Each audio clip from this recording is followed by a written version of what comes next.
Welcome to the Rehabilitation Studies Speaker Series. The event will begin shortly.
Thank you for joining us for this week's presentation. If you'd like to learn more about applying for the Rehabilitation Counseling Education Master's Program or the Rehabilitation and Addiction Counseling Master's Program at St. Cloud State University, please email rce@stcloudstate.edu. Applications are currently being accepted for the fall 2021 term.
If you would like to watch the recorded version of this presentation or prior presentations, please visit our YouTube channel by searching for St. Cloud State University Rehabilitation Studies on YouTube.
Welcome to the Rehabilitation Studies Speaker Series. The event will begin shortly.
Thank you for joining us for this week's presentation.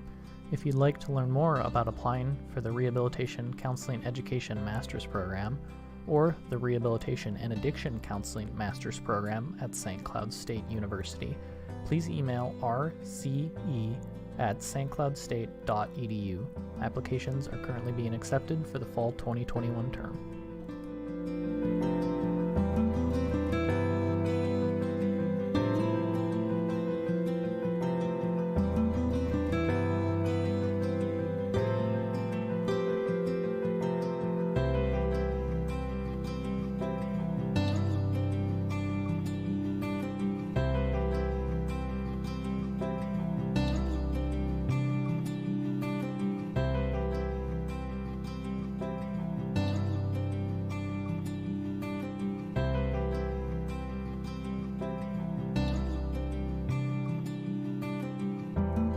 Rehabilitation Studies Speaker Series at St. Cloud State University. Before we get started, I would like to go over a few housekeeping items. So if you need CRC CEUs, after you pay the session fee and attend the webinar, you will be sent a short quiz. Once the entire series is complete, we will issue you the CEUs certificate. All the sessions will be recorded and available for free on our YouTube page, but we will continue to allow people to gain CEU credits by watching the recordings and taking the CEU quiz. So first, I want to welcome you to our book talk, Limitless, The Power of Hope and Resilience Over Circumstances by our own Minnesota native, Mallory Weggeman. We will begin by auto-describing ourselves, so I'll go first, and then our interpreters, and then Mallory, if you would go.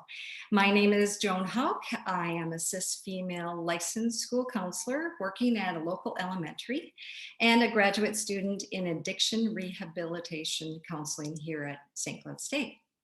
I am fair-skinned, sandy brown hair, and my hair is pulled up on top of my head. I am wearing a black shirt with red flowers on it, and I'm a little nervous, but I'm good. And I have a Tuscany yellow background. Tara, why don't you go next? I am Tara. I'm one of the sign language interpreters. I have a dark blue background, brown hair that's pulled back slightly, a black shirt, sweater, and I'm dark skinned ish, brown skinned. Okay. And Mallory, do you want to give a brief introduction to yourself along with your audio description? Yes, of course. Hi, everyone. My name is Mallory Weggeman. I am a two-time Paralympian for Team USA. I am a swimmer. I have had the honor of winning a gold and bronze medal at the Paralympic Games. And I am most recently the author of Limitless, The Power of Hope and Resilience to Overcome Circumstance. I am light-skinned. I have blonde hair, which today is pulled back in a low pony. I am wearing a navy blue sweater and sitting in my office with some books behind me, and I am also a wheelchair user. All right. Thank you very much. And could you also describe a little bit about yourself and give us a synopsis of your book, just for those listeners that maybe haven't read it yet? Yeah, of course. First of all, thank you guys all for being here this morning. This is a fun way to kick off the morning, and I'm excited to be with you. I am, as you can see, admittedly drinking a cup of coffee still. So don't mind me while I sip on that while we chat this morning. But I, a little bit brief kind of high level background on my journey. When I was 18 years old, I walked in for what was to become my third and final epidural injection for back pain. And unfortunately, due to complications that day, I never walked out. And I was left a T10 paraplegic and had to begin my journey towards learning what living life with a spinal cord injury would look like. And that was a very challenging adjustment, especially at 18 years old. I had just graduated high school. It was 2 months before my 19th birthday. And, I really didn't know much about the disability community, for full transparency. I grew up with a father who was hard of hearing. He lost 50% of his hearing as a child when he had meningitis, but it was something that wasn't really ever talked about in our household because dad, as a young kid, learned lip reading, and it was just such a part of his identity and who he was by the time he was an adult that none of us kids really ever noticed it any different. And we never, you know, I don't remember as a child having a label to like dad as somebody with a disability, if you will. It was just dad. And so when my paralysis happened, it felt like that was a whole new world. We didn't know much about what to expect, and I've often said that after a traumatic injury like that, you're not presented options on a silver platter of what life could look like. It's more gloomy and talking about all the ways that your life has now forever changed and what you will have to adapt, what you can't do anymore. And it felt very all consuming as an 18-year-old who, in all intensive purposes, had my life before me. And so when I came home from the hospital, I was in rehab for 6 weeks. And when I got home, that was a really challenging transition. But I'm beyond fortunate that I found the sport of swimming very early. I grew up a swimmer since I was a 7-year-old kid. I followed in my two older sisters' footsteps. And 2.5 months after my injury, I discovered the Paralympic movement for the first time. They had the 2008 Beijing Paralympic trials at the University of Minnesota.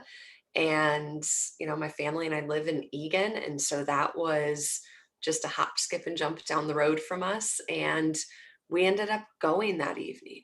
And I remember being in complete and utter awe because I didn't know about the Paralympics. I mean, I didn't know about adaptive sports. I was completely in the dark on that aspect of the athletic world. And, it wasn't something that was exposed to me when I was in rehab. It was never talked about. And so when we found the Paralympic movement by chance, it was eye-opening. And it was the first time that I truly saw people that I felt like I could see myself in when I went to the pool that night. And I leaned over the railing at the University of Minnesota and looking to a pool deck and seeing strong, empowered individuals, not just living, but thriving with their disabilities, was something that that newly 19-year-old version of myself, who was so terrified about what life with four wheels was going to mean for myself. And that really changed a lot of things. It started to change my perception of myself. It started to change my perception of what was possible. And ultimately, 2 days later, I went back to that pool and I got in the water for the first time following my injury. And I often talk about swimming in the way of, in a lot of ways, it saved me. Swimming was the thing that brought me back to life after my injury.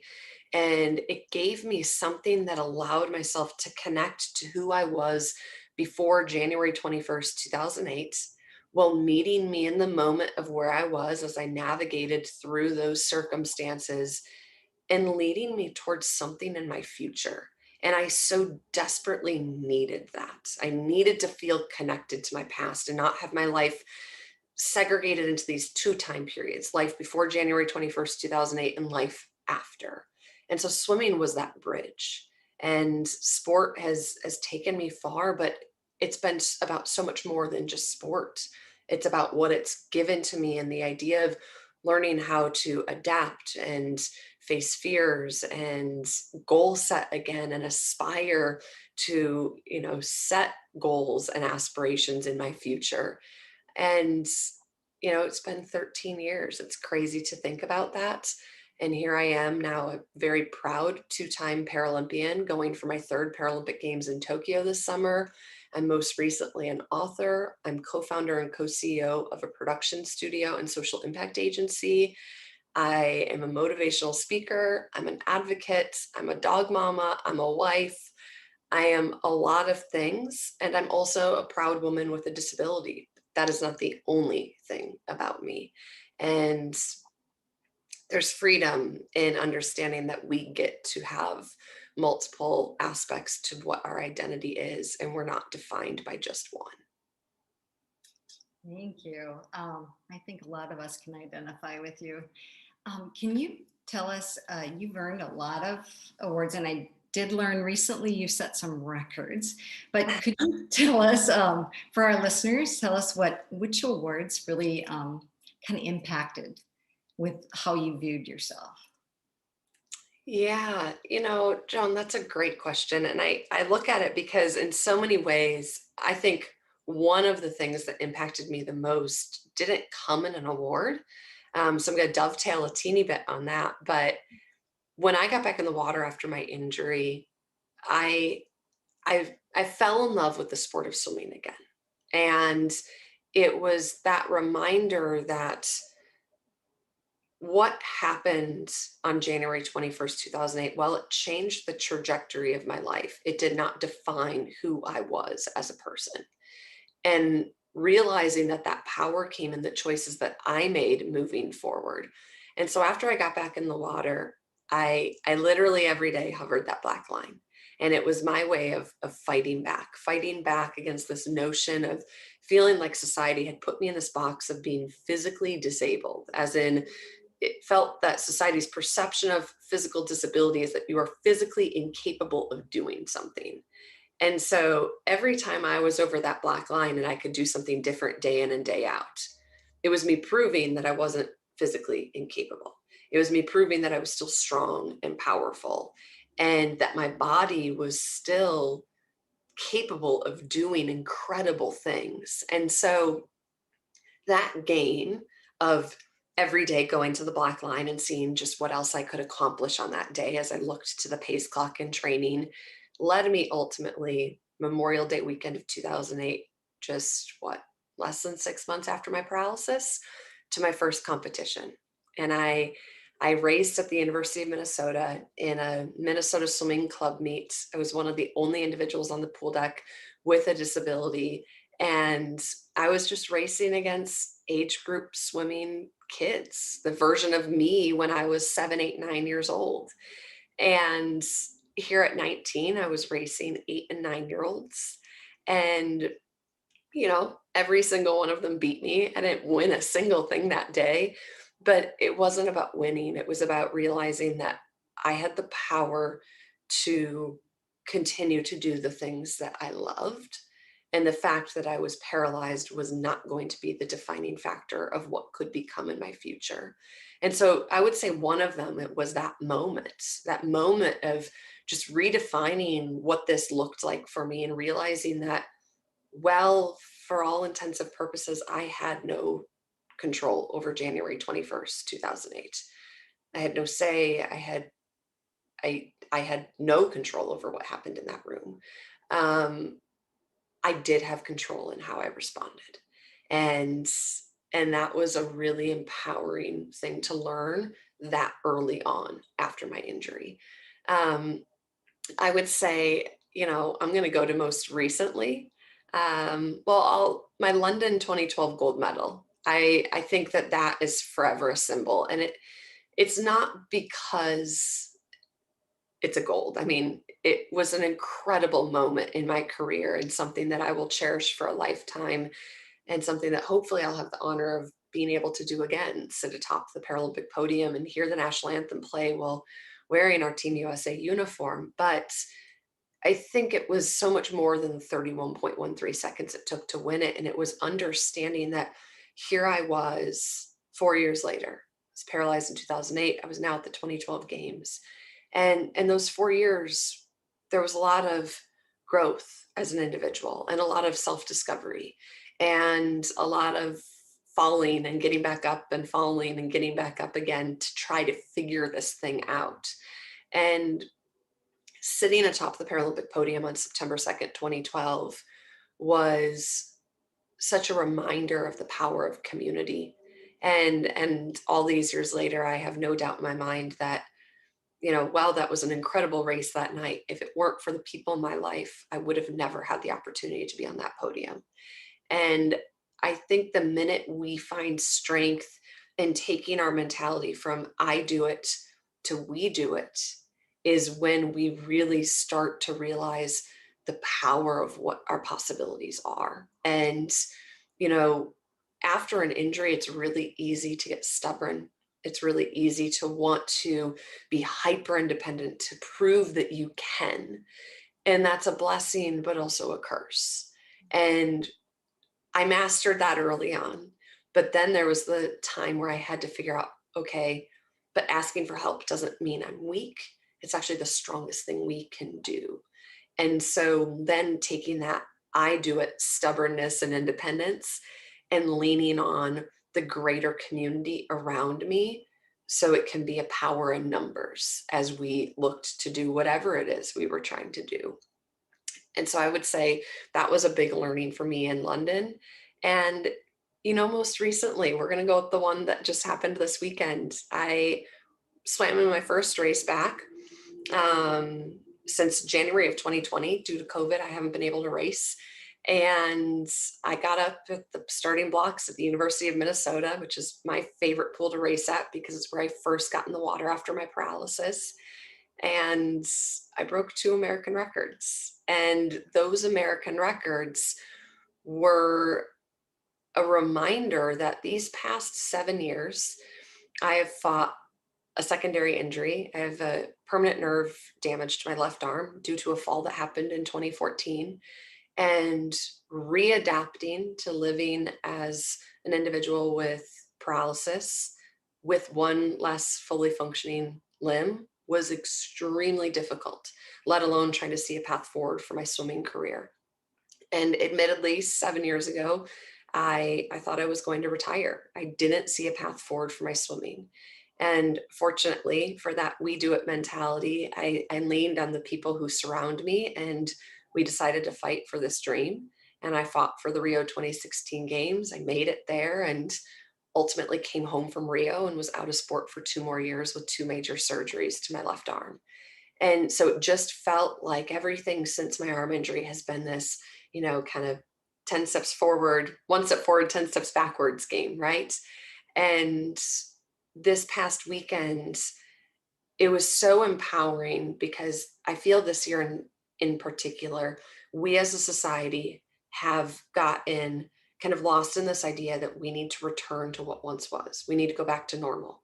And normal to us in our perspective is what we've already experienced, what life was in January and February of 2020. But the truth of it is when we lean into past performances or past circumstances and experiences as our metric moving forward, we inherently put a glass ceiling on ourselves. We limit ourselves without even realizing we're doing it because it doesn't allow us to lean into who we've grown to become during this time. And so for me, breaking those 2 American records this weekend was a reminder that what I'm doing right now as an athlete, I'm not on a comeback. I mean, for all intents and purposes, I'm on an athletic comeback post injury, but a comeback implies to going back to what once was, going back to where you've been. And that's not where I want to go. I want to go into where I've never been before and become what I haven't experienced before. And so I think that those records reminded me of the power that exists when we let go of past performances as our motivator and allow ourselves to let our dreams be driven by not where we've been, but where it is that we want to go. Thank you. I'm going to just take a minute and let Adeline describe herself because I missed her. Hey there, this is Adeline. I'm the other ASL interpreter. I have a black long sleeve shirt on that goes up to my neck. I have long hair and a pony, and I have a light colored background. Thank you.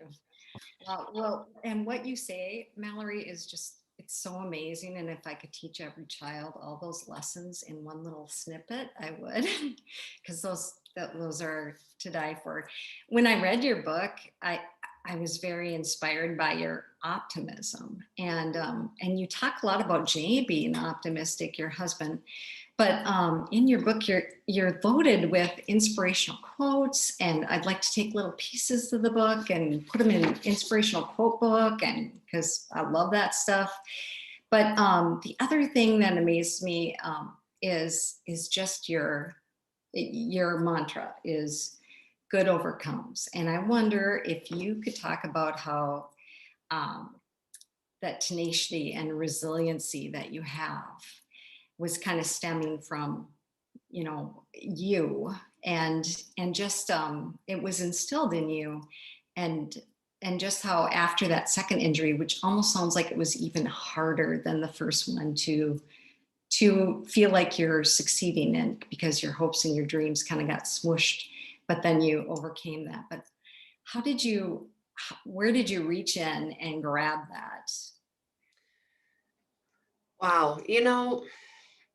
You're spot on, first of all, with the second injury being harder than the first one. And it was a really challenging time in my life. And I think that, as you were asking the question and kind of just bringing in pieces of the journey, and I love that you had the opportunity to read Limitless, first of all. And it's so fun to hear other people share what they've grabbed from that and taken away from it, and I've had the opportunity to see pictures of people's books, dog-eared and underlined and highlighted, and it's just so surreal still. I mean, it's been out for almost a month, but it's still so surreal to see that, but also it fills me with so much joy knowing that it's having the impact that I was hoping it would have on others. And, those quotes that are underlined, they're not about things I've done. It's about words and sentiments that I'm sharing that are empowering other people to honor their journey and find their strength. And ultimately, that's what I want out of Limitless. And so when I look to my own story, and especially in the context of Limitless itself, I feel as if as a kid, my parents did a really, really remarkable job with how they navigated through adversity as parents. And in Limitless, in chapter 1, it talks a bit about what my family and I went through prior to my paralysis, and watching my mom and dad navigate that with strength and with courage and love and grace. It gave me an example of what it looks like to respond to adversity at a very young age. And so that was something that was instilled in me and carried throughout my lifetime. When I was in high school, going through the events that my family and I faced, when I was newly paralyzed, and on down the line. And I look at just kind of that foundation that was built within, and that mantra of good overcomes, which is a mantra that my mom has shared with me. And, you know, we talk about how it's not her way of just kind of sugarcoating hard things in life, but it's just that reminder that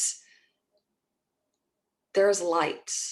It's not always all darkness. Even when it feels all consuming, there's light, even if just a sliver. And if we can hold on to that little sliver of light and let that guide us forward, these moments, these seasons of our lives, they do pass, and good overcomes. And that's been something I've held on to and held faith in for, my entire adult life. And I think as time has passed, I've been incredibly fortunate to see my community grow. It started with my mom and dad and my sisters, and then as years went on, my husband came into my life, and Jay became a source of inspiration and empowerment. And with each person that's come in, I'm able to look to them for that empowerment, which ultimately I think is what has allowed me then as a person to remain resilient in the face of adversity. Because earlier I talked about I do it and we do it. This isn't a game that we just kind of go tackle on our own. We have to grab little pieces and nuggets from other people around us to give us that strength. And I think it's a lot easier to face difficult moments and circumstances in life with courage and strength and resilience when we have a safety net. And for me, my safety net is my community.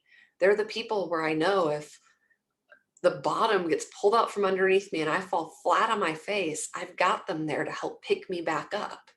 And that makes it easier to fall 7 times and get up 8. That makes it easier to understand that, failing is inevitable. And when we set goals and aspirations, we should always seek failing, because that's where we learn the most. And I looked at all of those aspects of kind of the lessons I've learned, and they're all the very things that give me that tenacity to just get up and fight another day. But I think the biggest thing that roots it is, with time, being able to be rooted in my why. Why is it that I get up every single day? And I think that's so important for every single one of us, because as we grow through life, we reflect on what we've been through. We honor our past and our journey, and we look forward towards where it is we want to go. And through those days, we're going to face adversity. We're going to face hardships and setbacks, and we're going to face choices, because, as I said earlier, it's not the moments or circumstances that define us, but it's how we respond. And so, what are we arming ourselves with to allow ourselves to make those choices in a way that keep us pointing towards our true north?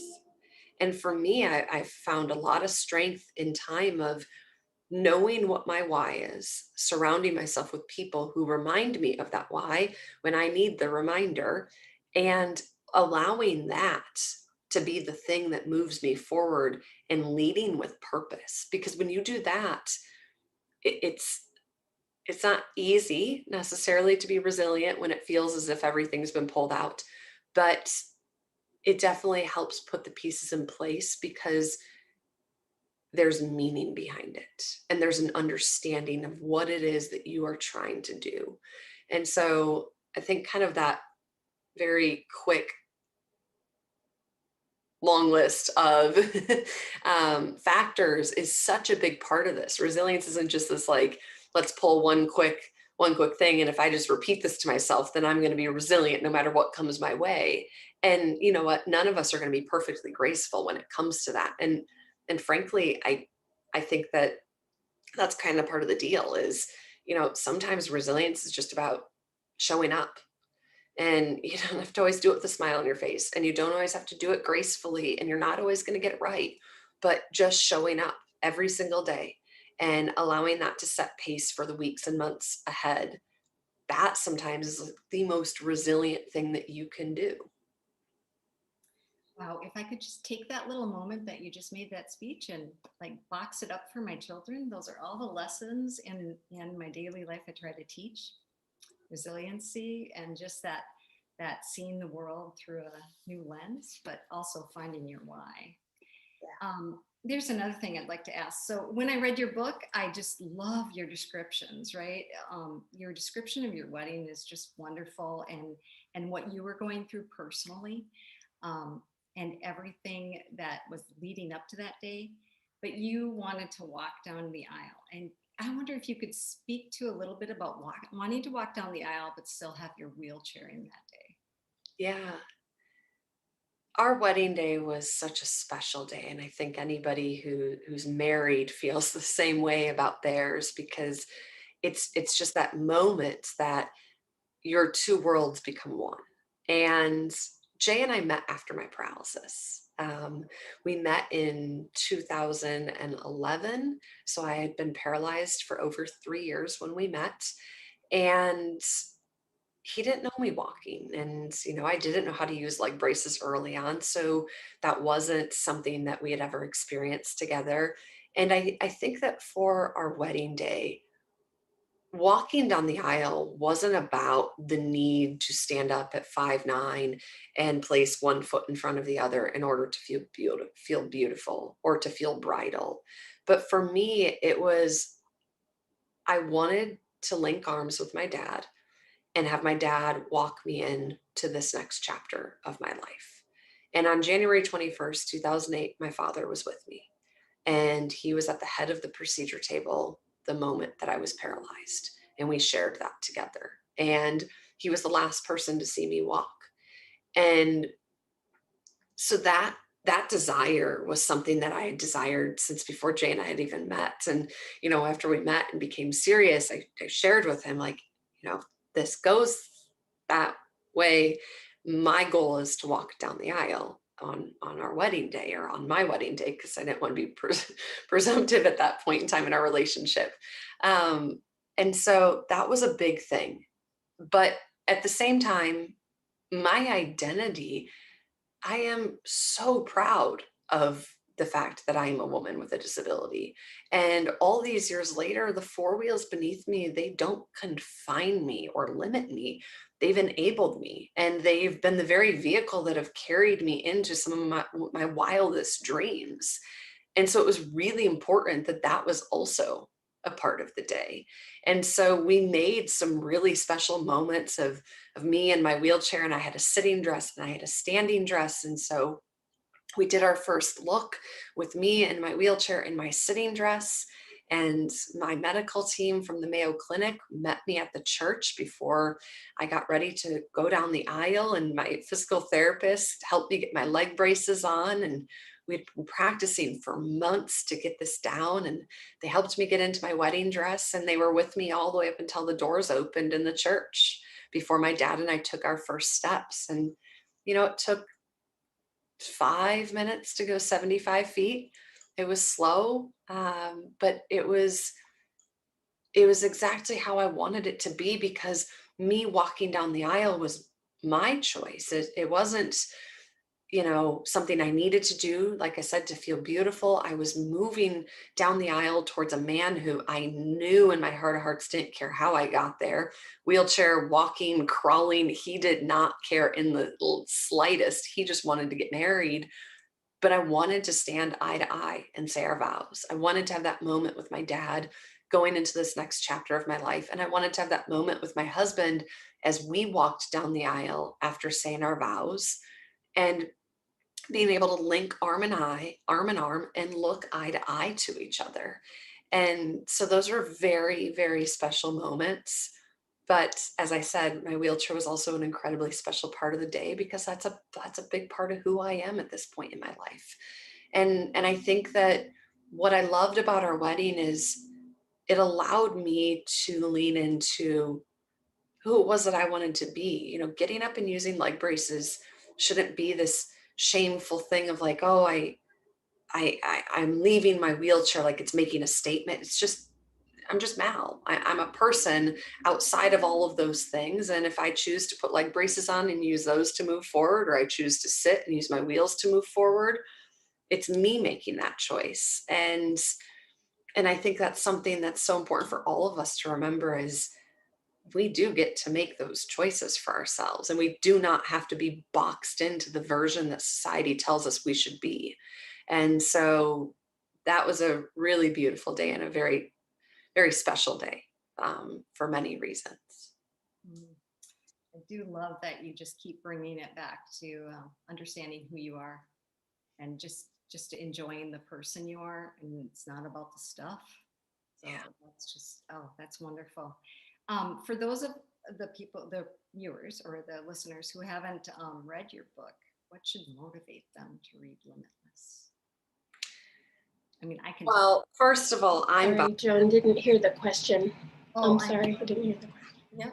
Yeah. So what should motivate the listeners to read Limitless, which, by the way, you can get on audiobooks as well? You know, I'm biased, obviously. I've spent the better part of the last year writing it. And so I am, I'm very, there's a lot of emotion for me behind Limitless. And I think before I kind of give my what should motivate them, I would say that one of the most powerful things in the writing process for me was I journaled the past 13 years. The first journal I found after my paralysis in the hospital was from about 3 days after my injury. I think it's the first one we found. And some days I would go to my journal 2-3 times a day, but it was always my place I could turn. And I leaned on those pages when I was writing Limitless because I wanted to make sure that Limitless was written from a standpoint of honoring the journey I had traveled versus writing about how I perceived it to be 13 years later.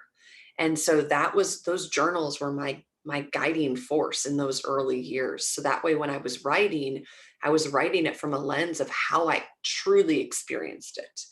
And I think that was such an important piece to the writing process because every single one of us has our own journey, and you don't have to be paralyzed at 18 to know adversity. We all have experienced sudden moments of impact in our lives. We have all experienced the depths of loss and heartbreak and trauma and grief. We all know what it feels like to be boxed in by society at times and kind of told where we're supposed to go and to stay in our lane, and those insecurities that could come with that. And we all have our own journeys as we navigate through. And I really wanted to bring power to the journey that was as it led into where I am now. And so that was a really big part of Limitless. And I think that for people who haven't read it, you know, at the end of the day, Limitless is a memoir. Yes, it's my story. But my hope in it, and my hope when I sat down and wrote it, wasn't that readers were going to leave that last page and think, wow, Mallory Weggeman's look at everything she's done. That's so empowering, or that's so inspirational. But rather looking at that and thinking, that's really cool. And within it empowered me, you, to honor parts of your own journey and kind of re-experience them yourselves, and think through some of those ideas that I talk about in there, about the idea that healing is not chronological. And what does that mean for you? What does that mean in your journey? Or, yes, there's a beautiful love story, and maybe it brings back memories of your own wedding day or that moment where you met your significant other. And there's excitement and joy and triumph, and that might bring back emotions of your own moments of triumph in your life. And there's also tragedy and heartbreak. And hopefully that allows you to think back to those times in your life and be proud of how far you've come in that time since. And so Limitless really was put together with the hopes that it would empower readers to find their own light, to honor their own journey, and to ultimately unleash their own limitless potential within. Because limitless isn't supposed to be this fluff statement. It's not this, like cutesy metaphor of like, oh, here's a woman in a wheelchair who went out and won Paralympic gold, hashtag she's limitless. I was very adamant that that was not what limitless was going to be. But limitless is that understanding that every single one of us has circumstances in our lives. Every single one of us has experienced the depths, but we are more. And when we lean into the understanding that we are more than our circumstances, that is when we are limitless. I guess I'm speaking a little quietly. I do have my sound all the way up, so I hope that's a little better if I just talk louder. But what I also want to ask is, there are many people here today, I want to get this right, so I'm going to actually read my writing here, that either in school or are planning to be counselors in the rehab field, and may not know much about working with people who have gone through a traumatic life experience. They might know more about, people who have lived with an altering experience. So if you could give us one piece of advice for those people, what would it be? One piece of advice. You might get two, because I'm really bad at just sticking to one. I would say, first and foremost, if you are going in to counseling, particularly in the rehabilitation services field, I think it's really, really important to understand that what you learn in school is so important to who you will be as a professional, but what you learn from experience is absolutely vital to how you are going to connect with your patients. And the way that what you learn in a textbook and how it comes into life correlate are totally different.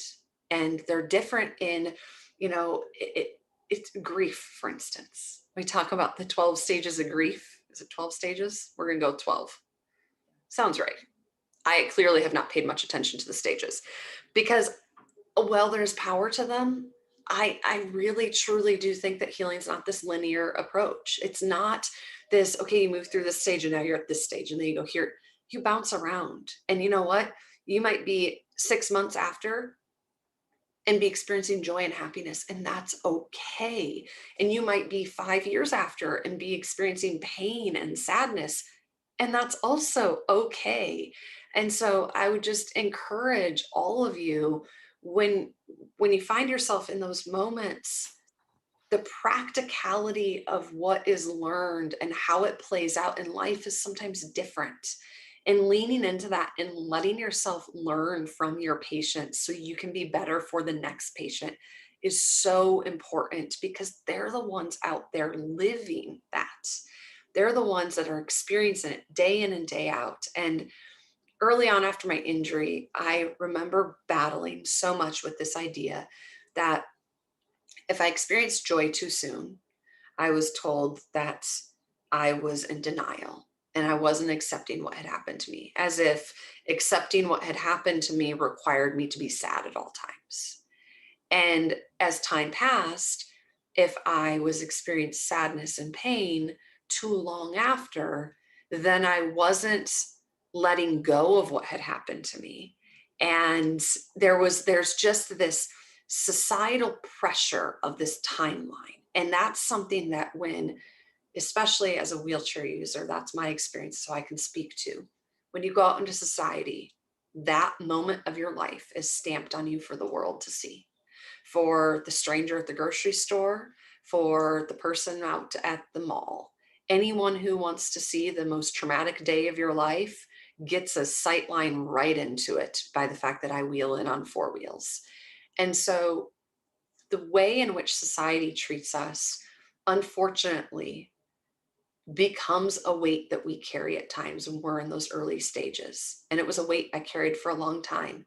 And that's going to play into the healing process of the individuals that you're working with.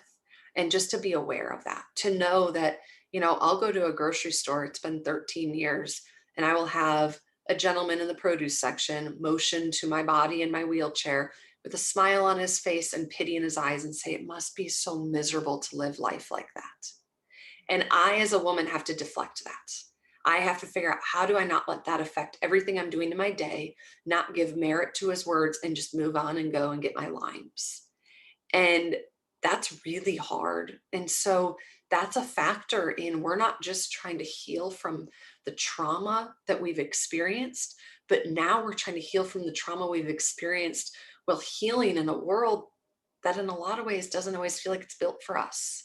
And in a society that is not always graceful to things that quote unquote look different to them. And so that's where I would say, just hear some of those stories from your patients or from those that you're working with and the experiences they've lived, because while I believe in education so strongly, those are things you're not going to learn in the classroom other than hearing it from people who have experienced it.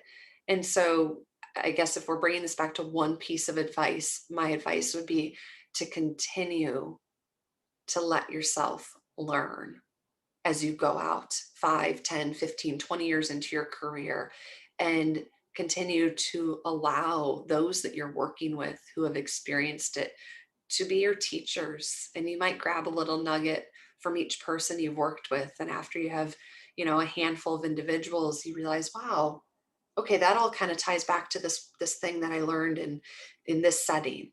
But this gives a whole new spin on kind of the perspective and approach to have that conversation with somebody that I'm working with, a patient, whatever it might be. So I think that would be my biggest piece of advice. Thank you. And now I think we'll go to the question and answer portion, but is there anything you want to add quickly at all? Do you feel like you kind of touched on there? It sounds, you've been very, very great to work with. So is there anything else you want to share or quickly before we go to the question and answer? No, I said, let's start the conversation and see what questions individuals have. Okay, I'll try to keep an eye on the question answer in the chat and also the drop. I don't know if you can see in the question answered from Stephen Larson, if you were able to see that. And I'll just read it out loud. It's just said, thank you so much for the presentation. Your message and pride in being a person with a disability resonates with me, as I too have been defined by my disability. And I am so proud that I am a disabled American living in America, living the American dream. One of my major passions is also swimming, which I do winter and summer in the Mississippi. So that's awesome. Wow. Yeah. And I've got another one. Okay. So how do you find yourself, from Teresa, how do you find yourself connecting with other folks with disabilities through those, I'm so sorry. Of course, I wanted to make sure I didn't miss this. So how do you define yourself or find connecting with folks with disabilities, those who have experienced disabilities from birth and the different times in life? I think it's really interesting because we naturally assume that because I went through being paralyzed at 18, then I must know what it means to live life as an individual who's blind or hard of hearing or has a prosthesis or whatever the circumstances may be. And the truth of the matter is, I don't. I am a woman with a spinal cord injury, and that's my experience. I can empathize with the similarities that in the disability community we all face, and the similarities of experiences of feeling like we live in a world that's not built for us at times. And I think that that is something that we can all kind of come together in and share our thoughts and perspectives and meet in the middle and hopefully then use those various thoughts and perspectives to go out and create change.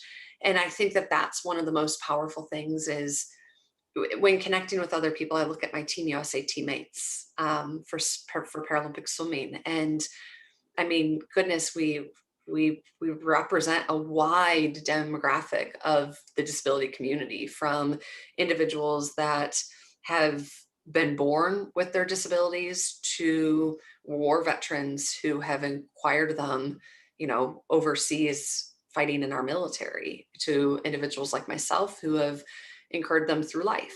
And so we have an array of perspectives. And I think what's neat is when I look at us, the one commonality we all have is just this overall level of empathy and understanding. And while I do not know what it's like to be Becca, my teammate who is deafblind, and she does not know what it's like to be paralyzed, we both understand the similarities of yearning to find our voice in authentically being who we are and not feeling like we have to mold to society's perception of what quote unquote living life with a disability should look like.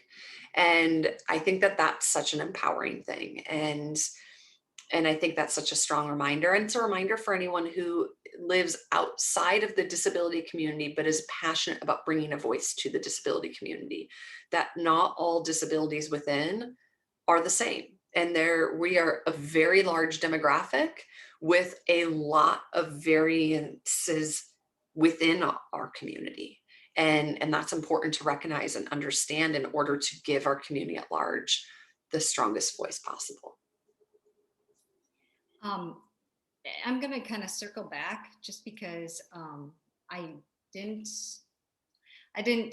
give you enough time to talk about some pretty amazing things. You're an incredible athlete, and you have made records and done so many things that have, I just don't even know how you made so many new records. But do talk about your ESPY and what that is, and maybe about your 2 new records.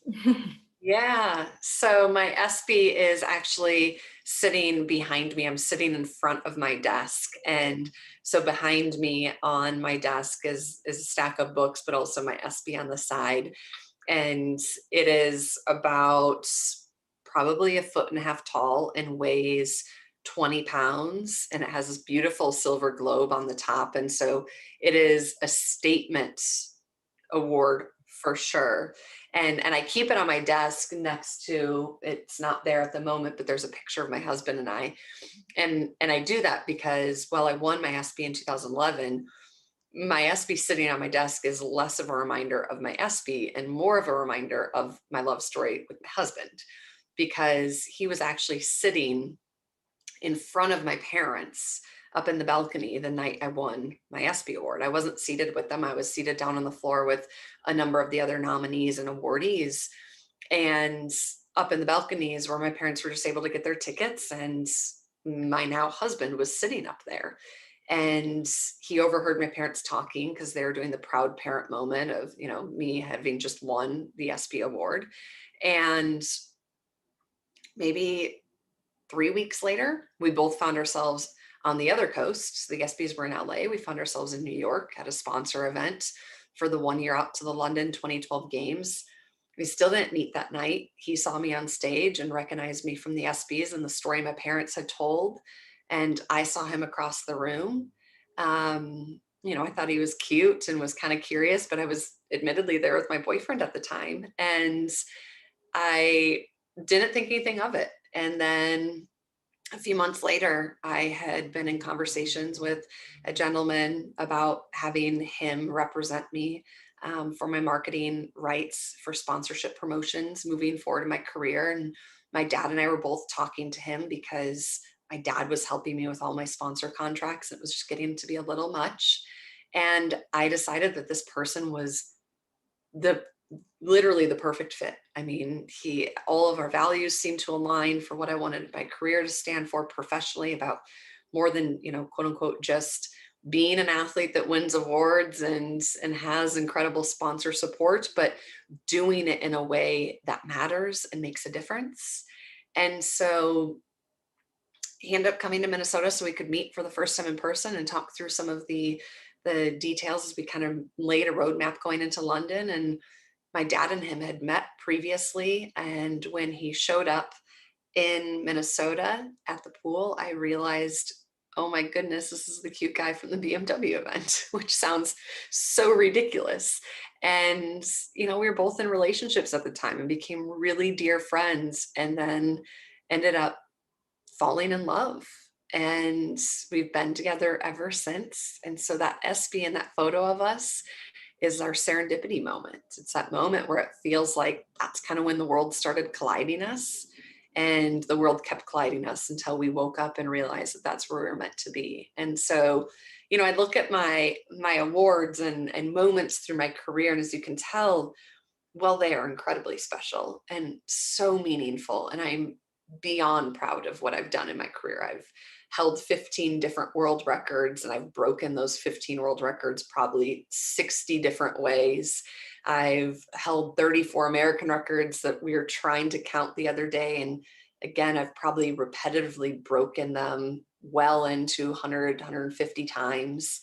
And so I've broken my fair share of records. I've won, 15 world championships. I'm a Paralympic gold medalist. I have an ESPY, and those are all really incredible things. But at the end of the day, the memories that I remember of them are getting out of the pool and being able to high five my husband for our first American record that we've been able to do together as a couple, or looking into the stands and seeing my coach, who's been by my side through this journey and helped me fight for this dream, and seeing him with both arms in the air and tears in his eyes, or seeing my mom after a race giving her quintessential thumbs up she gives me before and after every race that I've ever swam in my career as a kid and now as an adult, and nodding her head saying good overcomes. And those moments, well, the wins and the medals and accolades are incredible feats for what I'm doing as an athlete, the emotion behind what they represent is so much more than just a race well swum. And it's the 11-year-old girl Lucy on the pool deck who comes up to me with all of her friends and wants to take a picture and have me sign something because she's reading Limitless and it's empowering her.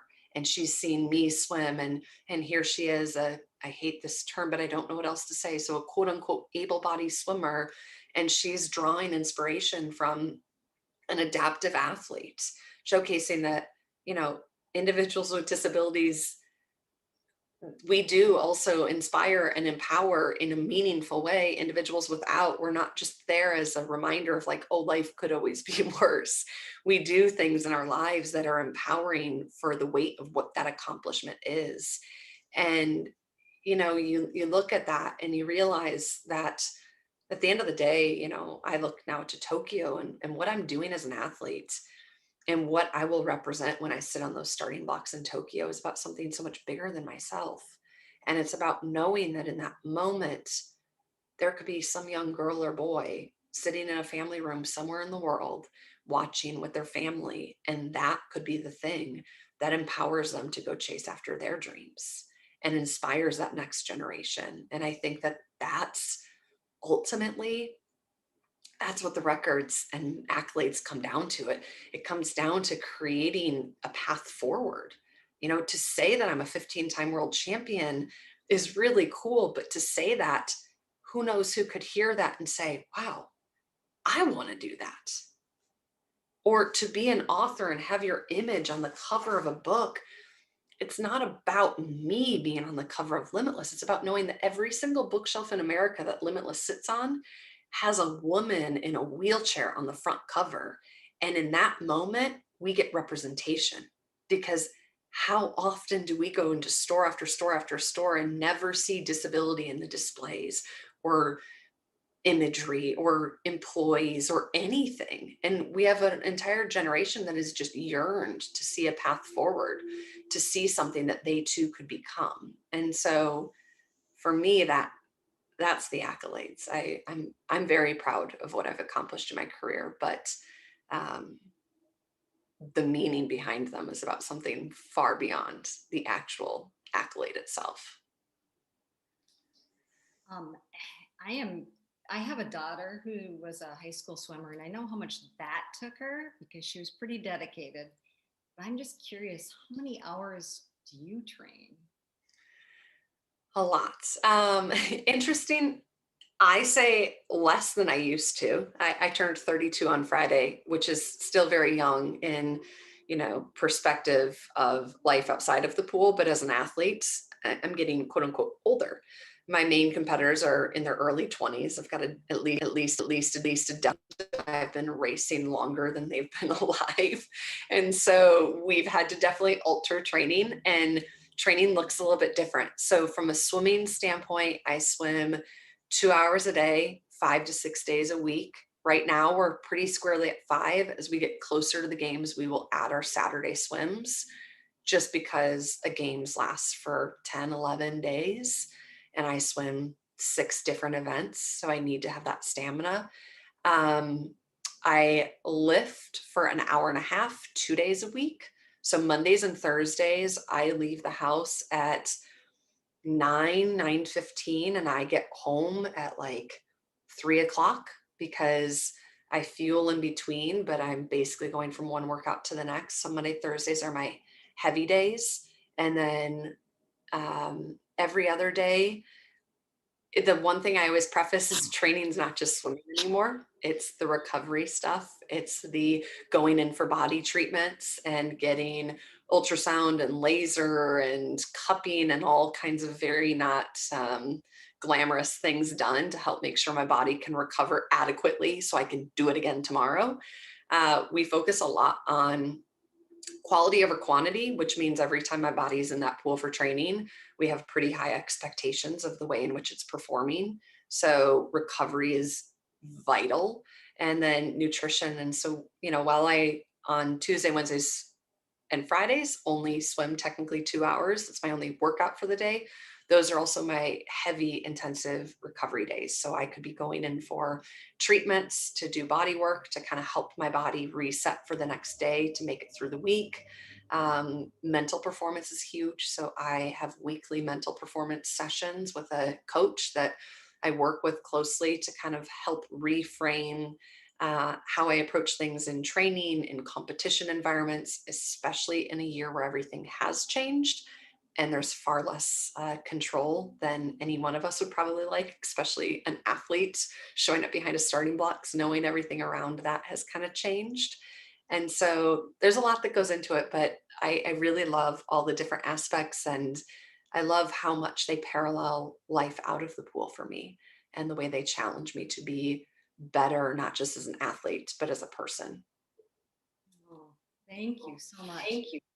I believe we have to wrap it up now, but I want to remind everybody to purchase Limitless, and you can get it on audiobooks. And I know you can get it in Target and Amazon, and I'm sure Barnes and Noble carries it. So just go ahead and look. It's a great book. It's a nice read. I kind of hope that someday you go to all the high schools and inspire those people, because kids just need this.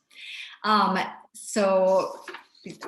want to thank also everybody for joining, and remind you that April 6th, if you'd like to join on Tuesday at 8 a.m., the CST, for a conversation about life after injury with, let me get this right, Agi Hulanyao. Also, get ready for the disability advocacy on April 20th with Judy Human. Remember, you can get the book anywhere you see it. Thank you so much, Mallory. It was wonderful talking to you. Thank you so much. I really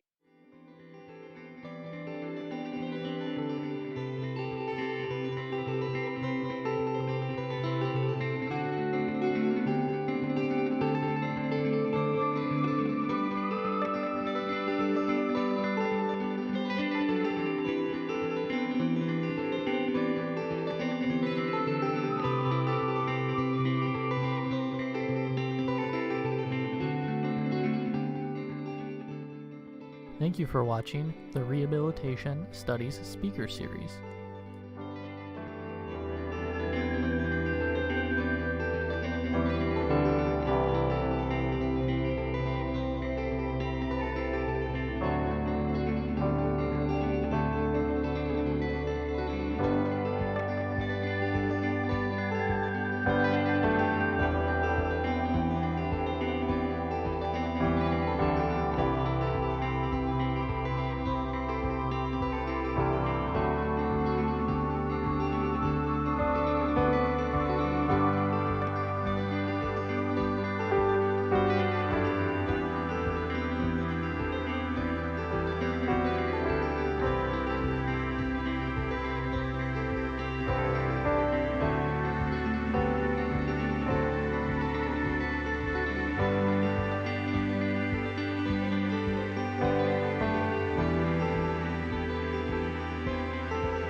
Thank you for joining us for this week's presentation.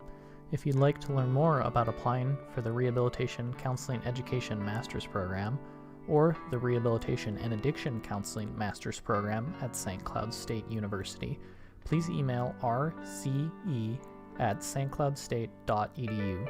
Applications are currently being accepted for the fall 2021 term.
If you would like to watch the recorded version of this presentation or prior presentations, please visit our YouTube channel by searching for St. Cloud State University Rehabilitation Studies on YouTube.